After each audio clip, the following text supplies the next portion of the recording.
One of the more profound ones that I got out of that was the role that the pharmaceutical industry, the role of the health insurance industry has on dictating our policy, or not necessarily dictating, but definitely influencing it. Mm-hmm. So you ran your campaign and are continuing to run that campaign in a very unique way, and that is you're not taking money from large corporate interests or special interests, and you don't want to take that money. Can you explain that and why you take that position? Okay, the way that politics is now, people are being reelected because they get big campaign donations.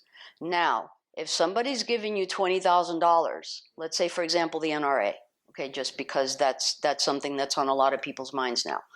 The NRA is giving you $24,000, which I bring that number up because that's how much my opponent has gotten from the NRA, $24,000, number one in the state of Florida, by the way. Okay, so when it comes time to voting for, let's say, background checks, reasonable gun regulations, I'm for the Second Amendment. It's there for a reason. But we don't have to have an unfettered use of whatever guns you want and how many ever clips you want. Most reasonable gun owners are not adverse to getting background checks. They're for it because they're being protected as well. They will have a check done that's legal. They will have guns that are legal, which I also believe, by the way, in registering guns. We register cars. We register ourselves when we're born. We have a birth certificate, and then we have a social. We are registered ourselves as people.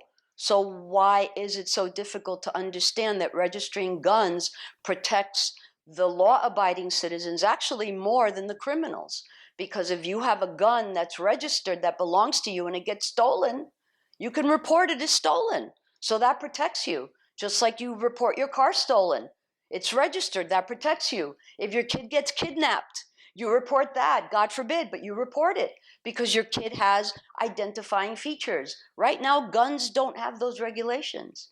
And you can go to a show, a gun show, especially in a state where we live in Florida. You can go on the internet. You can get just about any gun you want with no checks. So if you have a mental illness, if you have a record, you can get as many clips as you want.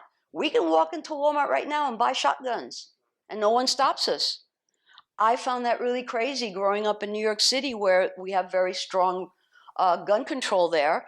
And the reason that we have so many guns in New York is not from New York, it's from the surrounding states that don't have that control.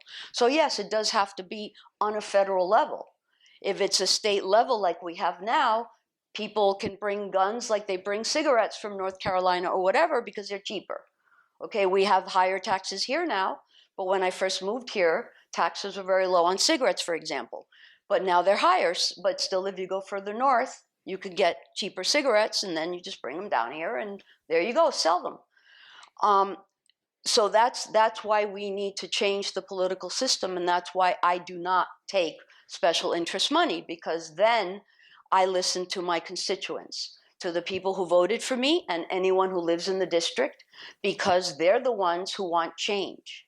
And we all want that change. We don't want to see bought and paid for politicians anymore. The incumbent who's there now has been there, like I said, this is his 14th year. He's only been challenged once by a Democrat in 2008 of any reasonable stature. And he doesn't have to worry. He gets money from special interests, and he knows that he has a lifetime job if he wants it. That's wrong. I have to work for my job. I have to prove that I can do my job. So do you, so do you. So why are we letting politicians continue in a lifetime job when they're not doing the work of the people anymore? It's fascinating. I think right now, last time I looked at it, the approval rating for Congress is it's almost in the single digits at this point. Mm-hmm. And that's something that you look at, and President Bush had a low approval rating, but it was in the 20s. Our Congress right now is almost in single digits. Mm-hmm. What will it take for us at a national scale, at a large scale, to really come in, and when you look at the issues, focus on those?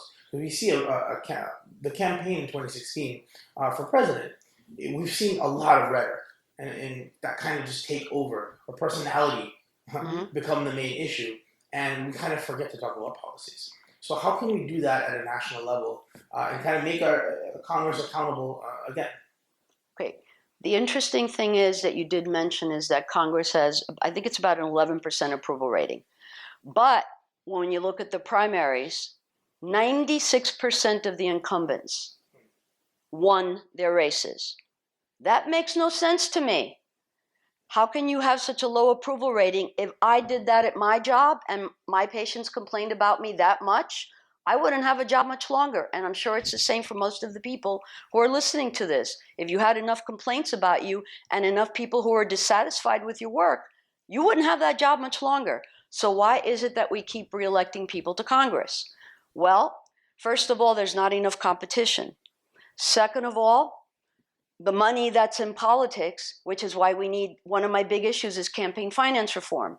The incumbents have been used to getting so much money, and the special interests just keep funding them so they can put out the commercials, they can put out the word, they can put out their signs, they can do everything else. People like me and others, I'm not the only one, are relatively unknown, but we have a lot of great ideas. We're fresh, we're ready to work.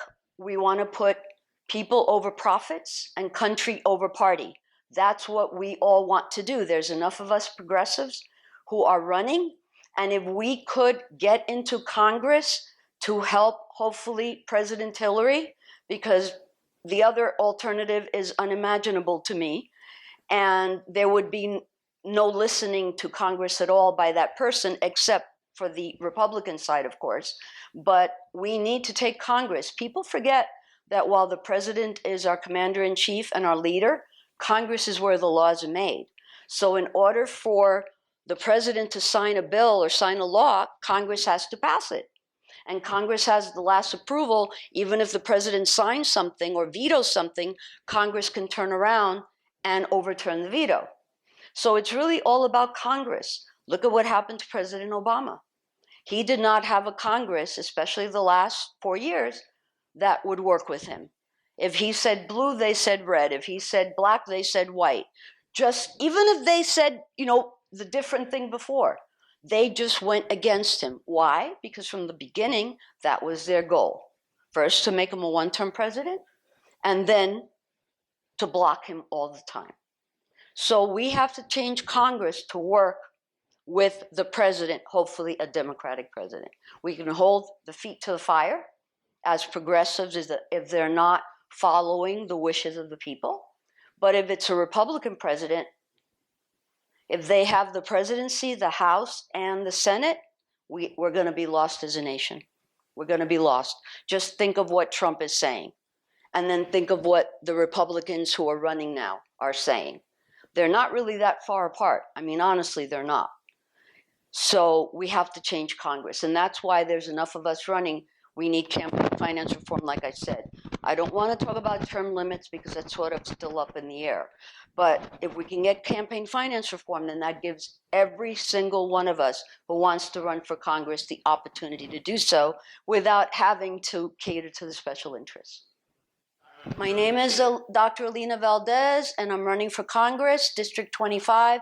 Please visit my website, Alina Valdes with an S for Congress.com. That would be in the bar below. So. Thank you.